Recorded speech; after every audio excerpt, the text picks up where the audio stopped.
जंगली बूटी। अमृता प्रीतम की लिखी कहानी। अंगूरी मेरे पड़ोसियों के पड़ोसियों के घर उनके बड़े ही पुराने नौकर की बिल्कुल नई बीवी है। एक तो नई इस बात से कि वह अपने पति की दूसरी बीवी है। सो उसका पति दुहाजू हुआ। जू का मतलब अगर जून हो तो इसका पूरा मतलब निकला दूसरी जून में पड़ चुका आदमी, यानी दूसरे विवाह की जून में। और अंगूरी क्योंकि अभी विवाह की पहली जून में ही है, इसलिए नई हुई। और दूसरे वह इस बात से भी नहीं है कि उसका गौना आए अभी जितने महीने हुए हैं वे सारे महीने मिलकर भी 1 साल नहीं बनेंगे। 5-6 साल हुए प्रभाती जब अपने मालिकों से छुट्टी लेकर अपनी पहली पत्नी की क्रिया करने के लिए अपने गांव गया था, तो कहते हैं कि क्रिया वाले दिन इस अंगूरी के बाप ने उसका अंगोछा निचोड़ दिया था। किसी भी मर्द का यह अंगोछा भले ही अपनी पत्नी की मौत पर आंसुओं से नहीं भीगा होता, चौथे दिन या क्रिया के दिन नहाकर बदन पहुंचने के बाद वह अंगोछा पानी में ही भीगा होता है। पर इस साधारण सी गांव की रस्म से किसी और लड़की का बाप उठकर जब यह अंगोछा निचोड़ देता है तो जैसे कह रहा होता है उस मरने वाले की जगह मैं तुम्हें अपनी बेटी देता हूँ और अब तुम्हें रोने की जरूरत नहीं, मैंने तुम्हारा आंसुओं से भीगा हुआ अंगोछा भी सुखा दिया है। इस तरह प्रभाती का इस अंगूरी के साथ दूसरा विवाह हो गया था। पर एक तो अंगूरी अभी आयु की बहुत छोटी थी और दूसरे अंगूरी की मां गठिया के रोग से जुड़ी हुई थी, इसलिए गोने की बात 5 सालों पर जा पड़ी थी।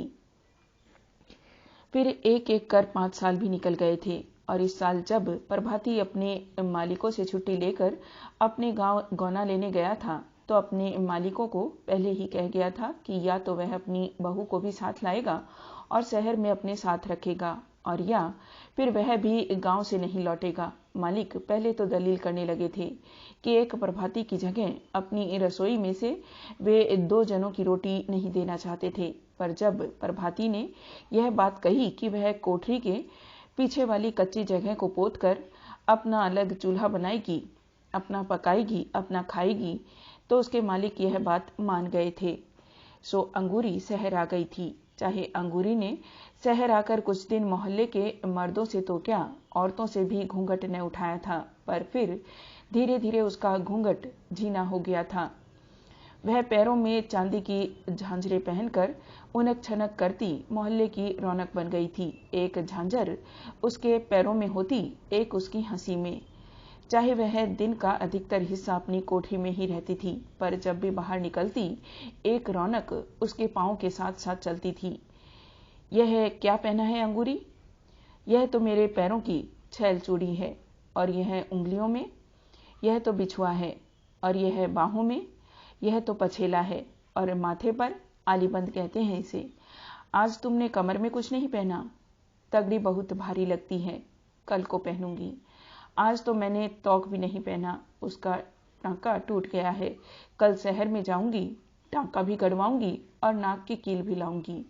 मेरी नाक को नक्शा भी था इतना बड़ा, मेरी सास ने दिया नहीं। इस तरह अंगूरी अपने चांदी के गहने एक मड़क से पहनती थी, एक मड़क से दिखाती थी। पीछे जब मौसम फिरा था, अंगूरी का अपनी छोटी कोठरी में दम घुटने लगा था। वह बहुत बार मेरे घर के सामने आ बैठती थी। मेरे घर के आगे नीम के बड़े बड़े पेड़ हैं और इन पेड़ों के पास जरा ऊंची जगह पर एक पुराना कुआं है। चाहे मोहल्ले का कोई भी आदमी इस कुएं से पानी नहीं भरता, पर इसके पार एक सरकारी सड़क बन रही है और उस सड़क के मजदूर कई बार इस कुएं को चला लेते हैं, जिससे कुएं के गिर्द अक्सर पानी गिरा होता है और यह जगह बड़ी ठंडी रहती है। क्या पढ़ती हो बीबी जी? एक दिन अंगूरी जब आई, मैं नीम के पेड़ों के नीचे बैठकर एक किताब पढ़ रही थी। तुम पढ़ोगी? मेरे को पढ़ना नहीं आता। सीख लो ना। क्यों? औरतों को पाप लगता है पढ़ने से। औरत को पाप लगता है, मर्द को नहीं लगता ना। मर्द को नहीं लगता। यह तुम्हें किसने कहा है? मैं जानती हूँ। फिर मैं तो पढ़ती हूँ, मुझे पाप लगेगा? शहर की औरत को पाप नहीं लगता, गांव की औरत को पाप लगता है। मैं भी हंस पड़ी और अंगूरी भी। अंगूरी ने जो कुछ सीखा सुना हुआ था उसमें उसे कोई शंका नहीं थी, इसलिए मैंने उससे कुछ न कहा।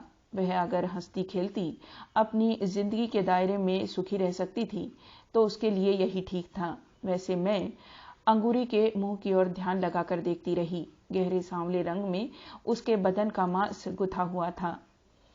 कहते हैं औरत आटे की लोई होती है, पर कईयों के बदन का मांस उससे ढीले आटे की तरह होता है जिसकी रोटी कभी भी गोल नहीं बनती, और कईयों के बदन का मांस बिल्कुल खमीरे के आटे जैसा, जिसे बेलने से फैलाया नहीं जा सकता। सिर्फ किसी किसी के बदन का मांस इतना सख्त गुथा हुआ होता है कि रोटी तो क्या, चाहे पूरियां बेल लो। मैं अंगूरी के मुंह की ओर देखती रही, अंगूरी की छाती की ओर, अंगूरी की पिंडलियों की ओर। वह इतनी सख्त मैदे की तरह गुथी हुई थी कि जिससे मठरियां तली जा सकती थी, और मैंने इस अंगूरी का प्रभाती भी देखा हुआ था। ठिगने कद का, ढलके हुए मुंह का कसोरे जैसा। और फिर अंगूरी के रूप की ओर देखकर मुझे उसके खाविंद के बारे में एक अजीब तुलना सूझी कि प्रभाती असल में आटे की इस घनी गुथी लोई को पकाकर खाने का हकदार नहीं, वह इस लोई को ढक कर रखने वाला कठपत है। इस तुलना से मुझे खुद ही हंसी आ गई, पर मैं अंगूरी को इस तुलना का आभास नहीं देना चाहती थी, इसलिए उससे मैं उसके गांव की छोटी छोटी बातें करने लगी। माँ बाप की, बहन भाइयों की और खेतों खलिहानों की बातें करते हुए मैंने उससे पूछा, अंगूरी, तुम्हारे गांव में शादी कैसे होती है? लड़की छोटी सी होती है, 5-7 साल की। जब वह किसी के पांव पूज लेती है। कैसे पूजती है पांव? लड़की का बाप जाता है, फूलों की एक थाली ले जाता है, साथ में रुपए, और लड़के के आगे रख देता है। यह तो एक तरह से बाप ने पांव पूज लिए। लड़की ने कैसे पूजे? लड़की की तरफ से तो पूजे, पर लड़की ने तो उसे देखा भी नहीं। लड़कियां नहीं देखती, लड़कियां अपने होने वाले खाविंद को नहीं देखती ना, कोई भी लड़की नहीं देखती ना। पहले तो अंगूरी ने ना कर दी, पर फिर कुछ सोच सोच कर कहने लगी, जो लड़कियां प्रेम करती हैं वे देखती हैं। तुम्हारे गांव में लड़कियां प्रेम करती हैं? कोई कोई जो प्रेम करती हैं उनको पाप नहीं लगता। मुझे असल में अंगूरी की वह बात स्मरण हो आई थी कि औरत को पढ़ने से पाप लगता है, इसलिए मैंने सोचा कि उस हिसाब से प्रेम करने से भी पाप लगता होगा। पाप लगता है, बड़ा पाप लगता है, अंगूरी ने जल्दी से कहा। अगर पाप लगता है तो फिर वे क्यों प्रेम करती हैं? जे तो बात यह होती है कि कोई आदमी जब किसी छोकरी को कुछ खिला देता है तो वह उससे प्रेम करने लग जाती है। कोई क्या खिला देता है उसको? एक जंगली बूटी होती है, बस वही पान में डालकर या मिठाई में डालकर खिला देता है। छोकरी उसे प्रेम करने लग जाती है, फिर उसे वही अच्छा लगता है, दुनिया का और कुछ भी अच्छा नहीं लगता। सच, मैं जानती हूँ, मैंने अपनी आंखों से देखा है। किसे देखा था?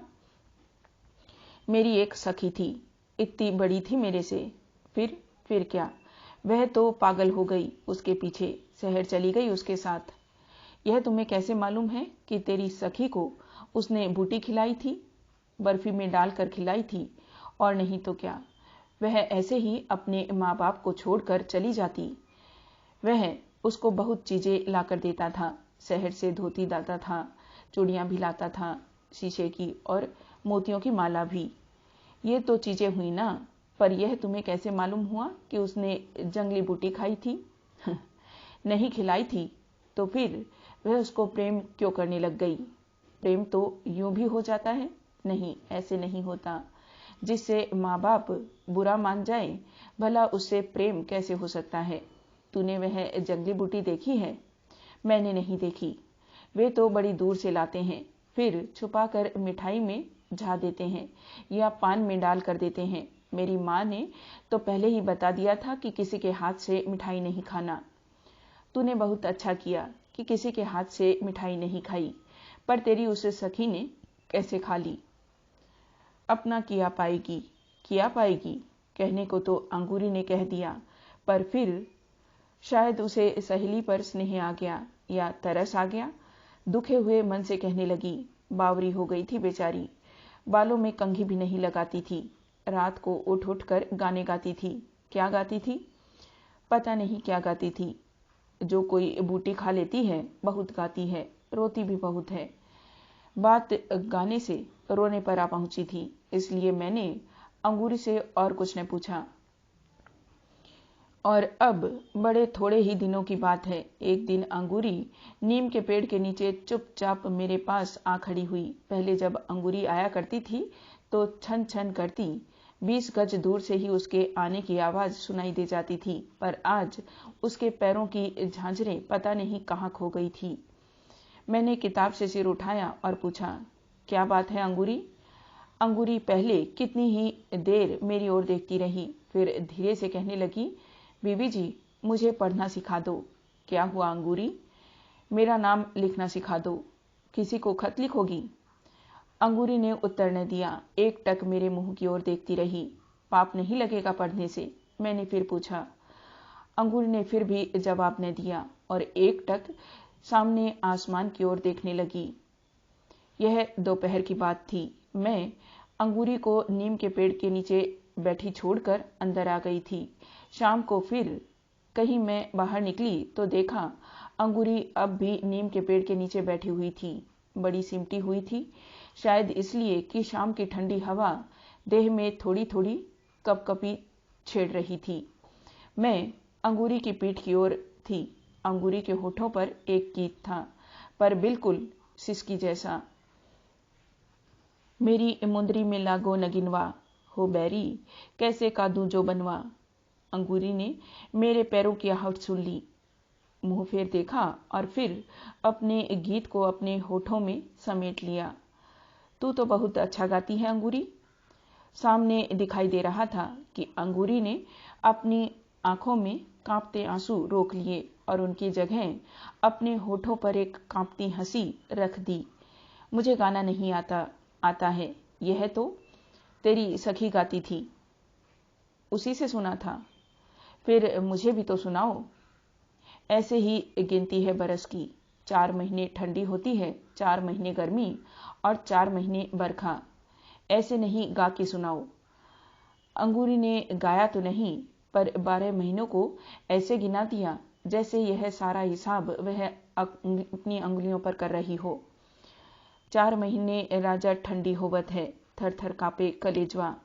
4 महीने राजा गर्मी होवत है, थर थर कापे पवनवा। 4 महीने राजा बरखा होवत है, थर थर कापे बदरवा। अंगूरी एक टक मेरे मुंह की ओर देखने लगी। मन में आया कि उसके कंधे पर हाथ रख के पूछूं, पगली कहीं जंगली बूटी तो नहीं खा ली। मेरा हाथ उसके कंधे पर रखा भी गया, पर मैंने यह बात पूछने के स्थान पर यह पूछा, तूने खाना भी खाया है या नहीं? खाना? अंगूरी ने मुंह ऊपर उठाकर देखा। उसके कंधे पर रखे हुए हाथ के नीचे मुझे लगा कि अंगूरी की सारी देह कांप रही थी।